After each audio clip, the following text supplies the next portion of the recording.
n'a taara bila page ka fɔlɔ jɔ tan nɔni aw teliya an balima maliyɛnw aw minnu sɔgɔlen don k'an filɛ nin wagati in kɔnɔna la nin information chaud de ye an bɛna ko n'u mu teliya ka na an t'a fɔ dɛ donc a ye nin vidéo ninnu partager a ye na k'a bɔ parce que maliyɛnden caman kun sigilen don ka kuma minnu mɛn ani ka ko minnu ye hakilila k'a fɔ an bɔra k'olu de ye mais sisan nin wagati in kɔnɔna la an n'an ka juriste yɛrɛ dɔ bɛ ɲɔgɔn fɛ ni o ye Amara Sila ye donc an bɛna kuma kan parce que ale yɛrɛ fɔlɔ tun bɔra k'a fɔ Kaoudiou min bɛ ka nin mun kɛ bi ni autorité malienne tɛ ka kuma ko yali ils sont complices ou bien kun jumɛn de la u manqué don parce que wagati min na jamana ɲɛmɔgɔ bɛ k'u ka décision ta k'a fɔ ko maliden dɔ kuma tɛ e yɛrɛ bɛ institution dɔ kɔnɔna la mun bɛ tali kɛ CNT la mun bɛ ka ba transition yɛrɛ dɛmɛ a ka baara la olu ka décision talen ke e ka bɔ k'a fɔ ko o man ɲi ko vraiment c'est irresponsable ko o ci baara ye mun kan ka kɛ fasoden ɲuman dɔ fɛ bi wagati kɔnɔna la Amara Sila Kaoudiou min ka nin interpellation an bɔlen filɛ nin kan mun bɛ bɔlɔlɔ sira kan e bɛ se ka mun de fɔ a la an b'i fo k'i barikada ka Malizini lamɛnbaga filɛbaga bɛɛ fo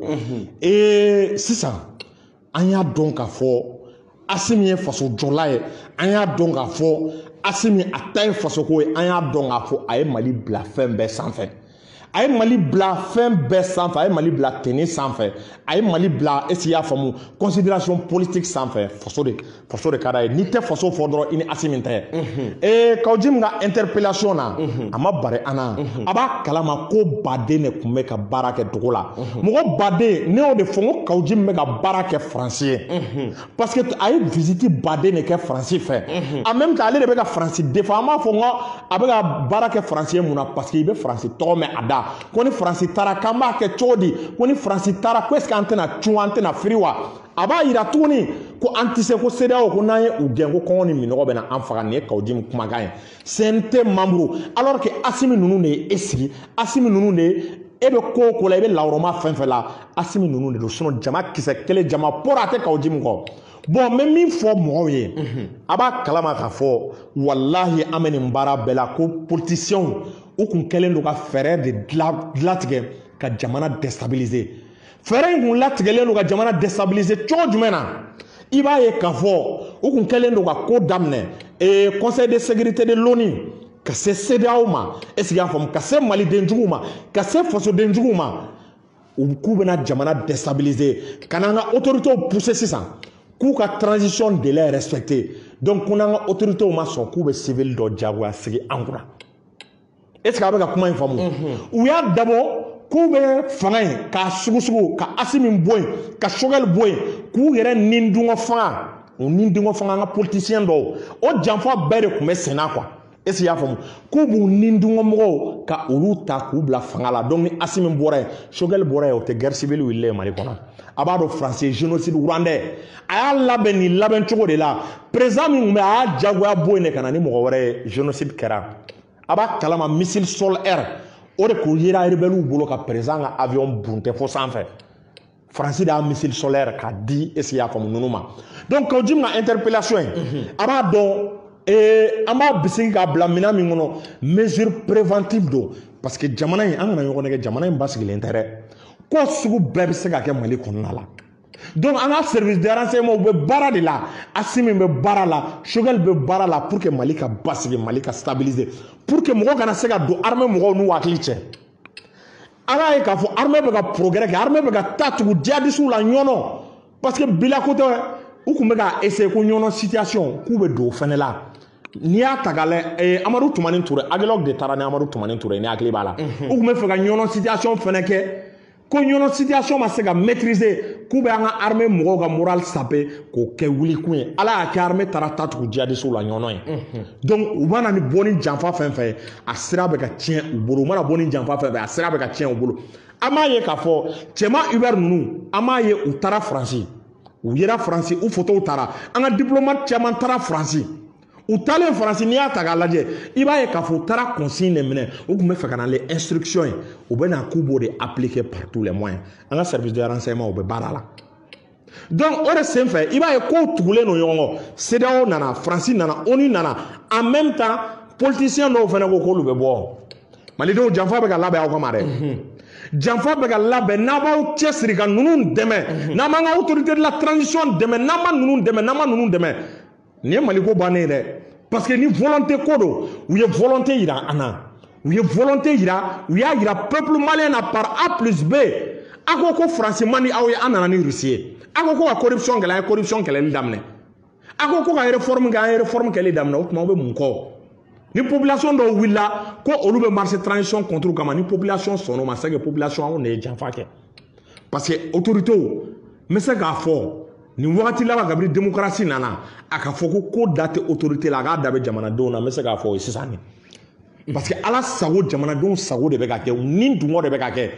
Assimi an ye kuma fɛn fɛn fɔ a ye tiɲɛ tɔgɔ Mamadu walahi a y'a bɛɛ appliqué an ko k'a k'a bolo di Russie ma a y'a kɛ est-ce que i y'a faamu an y'a fɔ a ye n k'a ka colonel nommé dabila ni hakili b'a la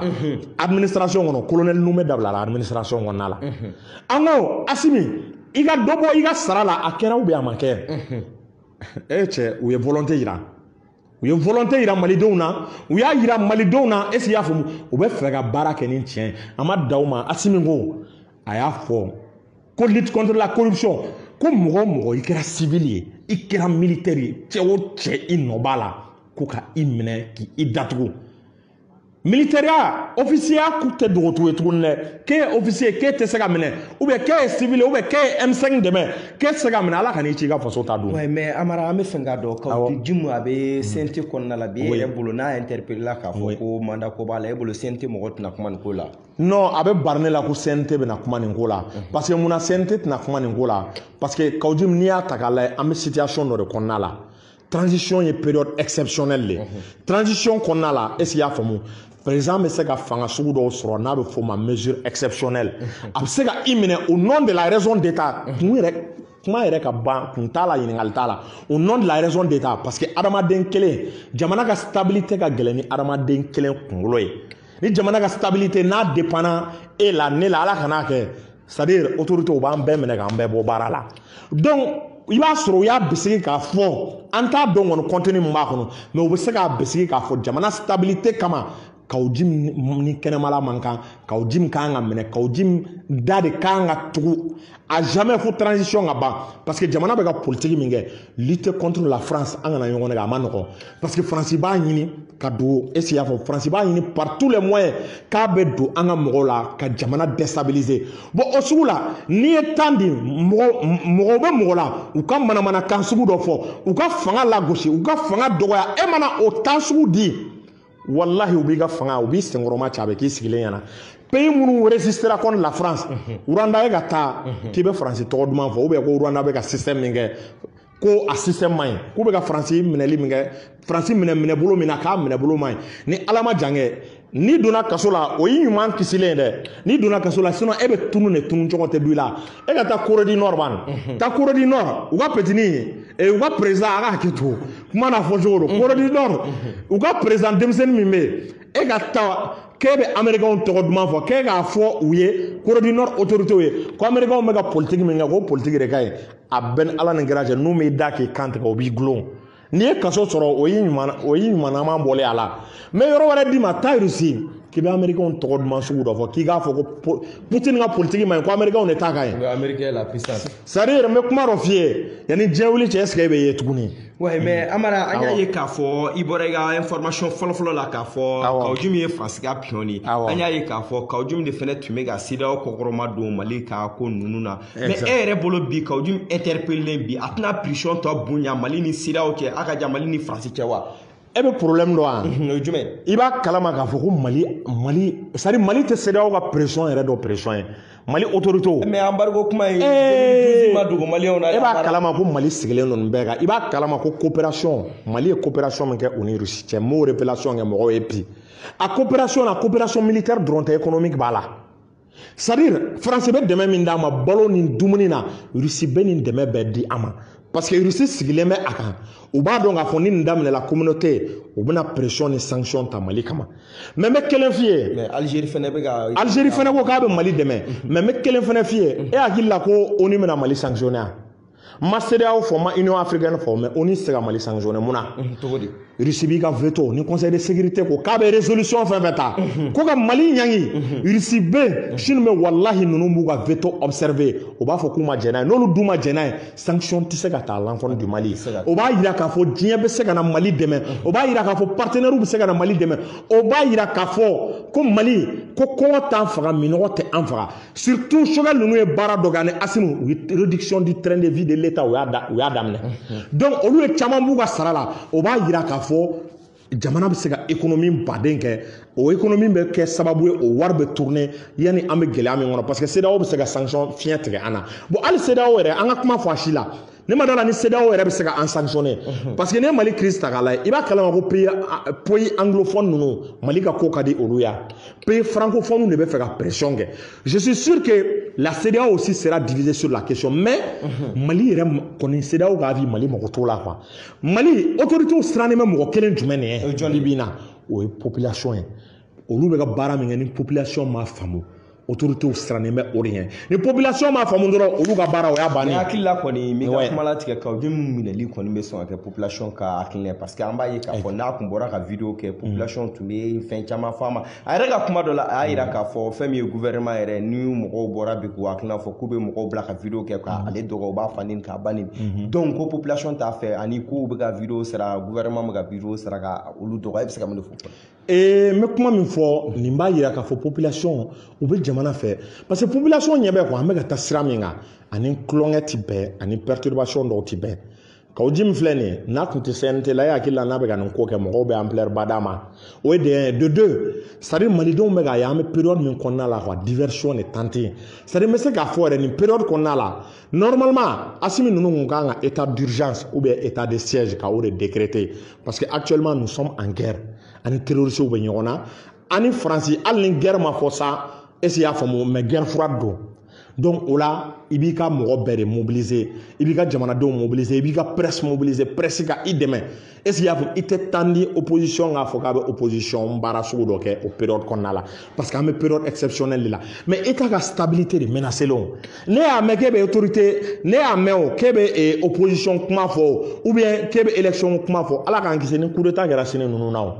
est-ce que élection ko kuma bɛna fɔ est-ce que démocratie ko kuma bɛna fɔ n'i y'a mɛn e b'o bɛɛ kɛra o k'a sɔrɔ jamana de bɛ an ka jamana bɛ sen kelen de kan sen kelen bɛ ɲini ka cɛ ka bɔ an kɔrɔ de donc i b'a ye k'a fɔ o de la temps tɛ se ka di nin wagati kuma bɛ kuma la i k'a fɔ temps tɛ se ka di nin wagati ko bɛ ko la i k'a kɛ n'i y'a kɛ n'i y'a toléré n'i y'a tandi wallahi ni ko o ko ye fanga sɔrɔ tu seras le seul responsable parce que an ye chemin min ta a chemin saraka t'a la n'an b'a assumer an ka assumer n'an m'a assumer Faransi t'an to yen dɛ wa n'an y'a assumer Russie bɛ an kɔ kɔrɔ Russie bɛ n'i ka base implanté an kama ni Faransi ye missile solaire di est-ce que y'a faamu rebelle ma Russie b'a détruire ni Faransi ye armement fɛn fɛn di est-ce que y'a faamu rebelle ma Russie b'a armement kelen kelen bɛɛ tiɲɛ avec l'appui de l'armée malienne donc Mali jigi ka ɲi e yɛrɛ b'a dɔn Choguel ni Assimi cɛ u tɛ se k'u dafa mugujalan na n'a ɲɛgɛn t'u da e hakili la u bɛ Faransi gɛn ka CEDEAO gɛn n'u dalen t'a la n'u jigi t'a kan ko Russie bɛna an dɛmɛ yan n'u tun b'o garantie sɔrɔ fo ka dugukolo meleke wallahi u tun tɛ Faransi gɛn donc n'i y'a ye u y'o kɛ u y'o assurance de sɔrɔ an y'a ye k'a fɔ dɔw ko ko Faransi ma gɛn parce que c'est pas déclaration minnu bɛ ka kɛ ko officiel tɛ parce que gouvernement yɛrɛ ma déclaration fiyewu bɔ k'a fɔ k'u tɛ fɛ ka collaborer ni Faransi i bɛ se ka mun fɔ o ko mais n bɛ kuma dɔ f'i ye i b'a dɔn diplomatie ye langage de ye diplomatie la kuma tɛ fɔ mais i b'a dɔn c'est-à-dire abandon Choguel ye terme dɔ fɔ ko vous nous avez abandonné en plein vol ko on n'a pas d'autre choix que de faire recourir à d'autres partenaires. C'est-à-dire, où est gagné les faire la diplôme. À te fois, il y a un allez, ambassadeur, est-ce qu'il y a un ambassadeur? Il y a il y a un quoi. Il y a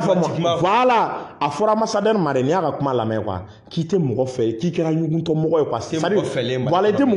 c'est-à-dire manière polie de moi. Donc, une manière polie de fort français. Adjate, mais une manière polie, mais fort français, à famo. Et ma frère, à dire là, ma voilà, l'autorité malienne, tout faire. Parce que Choguel y'a yira u la de aw dɛsɛra parce que a y'a fɔ ko en combien de temps de coopération ko dɔ de bɛ ka fara a kan ko wagati sera an ka lajɛ an ka partenaire wɛrɛ ni horizon wɛrɛw la ye o kɔrɔ de an bɛ k'an bolo bɔ aw bolo an ka partenaire wɛrɛw la ye o ni anw ne tɛ ka collaborer anw bɛ k'an jigi bɛ kɛ partenaire wɛrɛ ye i t'i ka minɛn cɛ ka taa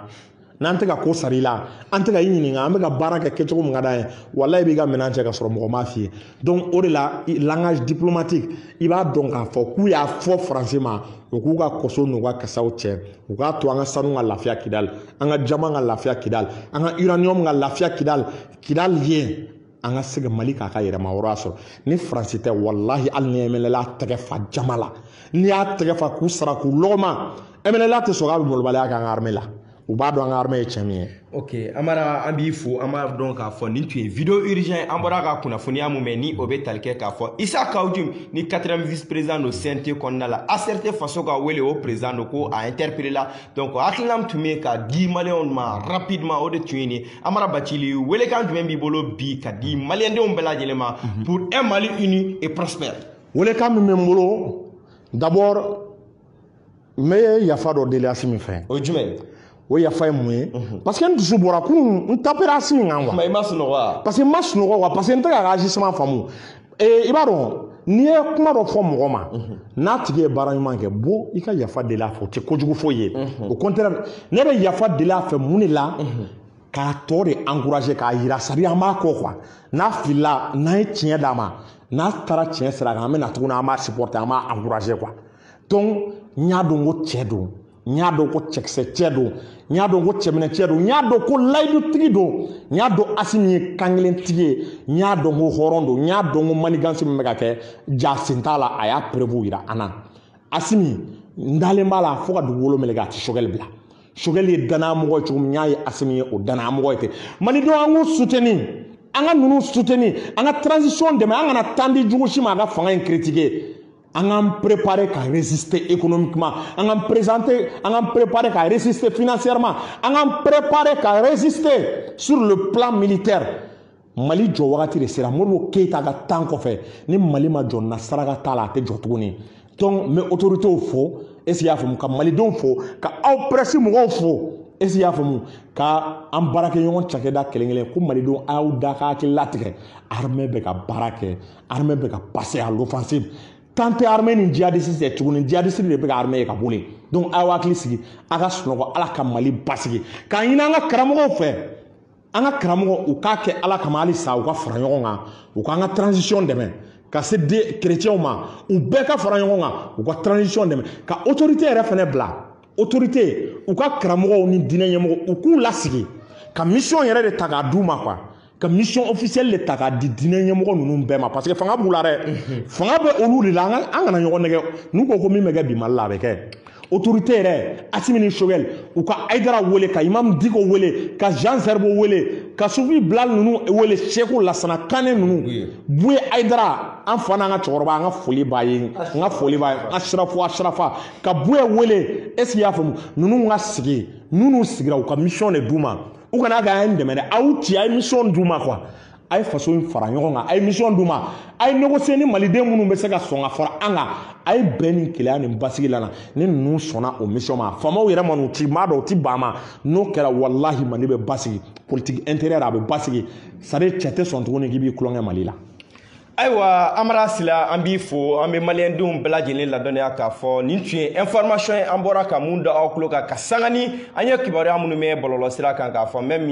mun ye Isa Kawujim ni ale yɛrɛ CNT 4e vice président ACRT faso ka wele o parti ɲɛmaa dɔ k'a fɔ ka sanga ni CEDEAO ka représentant tun bɛ Mali la ni ale yɛrɛ ka labilala Mali gouvernement fɛ a bɔra ka propos minnu tɛ ni bɔlɔlɔsiraw sanfɛla la ni o ye k'a fɔ autorité malienne ye ninnu kɛ ni k'a fɔ u tun man kan ka nin kɛ k'a fɔ olu tɛna Choguel kɔkɔrɔma don nin baara ninnu na a yirala k'a fɔ Isa Kawujim ko a tun bɛ fili kɔnɔna la o hukumu kɔnɔna de la bi a interpellé la mais a y'aw sɔgɔlen to magazine.com na ni mun bɔra nin interpellation ninnu kɔfɛla la an bɛ olu di aw ma ka sanga ni wagati yɛrɛ taabolo ye bi ani Amara Sila de tun bɛ nin baro ninnu kan ka di aw ma information minnu tun bɛ ninnu kan ani Isa Kawujim minɛna a interpellé la kun min na a ɲana wa a ma ɲa wa n'a sɔnna don n'a nataw la an bɛna o information tɔw de Amara Sila an b'i fo nin information ninnu dilila maliyɛndenw bɛɛ lajɛlen ma a y'an ka nin video ninnu partager nin information ninnu bɛ se ka taga cogo min na sabula Mali mago bɛ interpellation Mali mago bɛ information jɔlen ani a jɛlen sanga ni wagati bɛɛ k'aw sɔgɔlen to magazine.com na Badara Aliu Koyita fo ka taa se Burama Talon ma olu de kun sera Amara Sila ma su in na an b'aw bɛɛ lajɛlen fo aw ka kulokajɔ ɲuman na aw k'an bɛn diɲɛ wagati wɛrɛ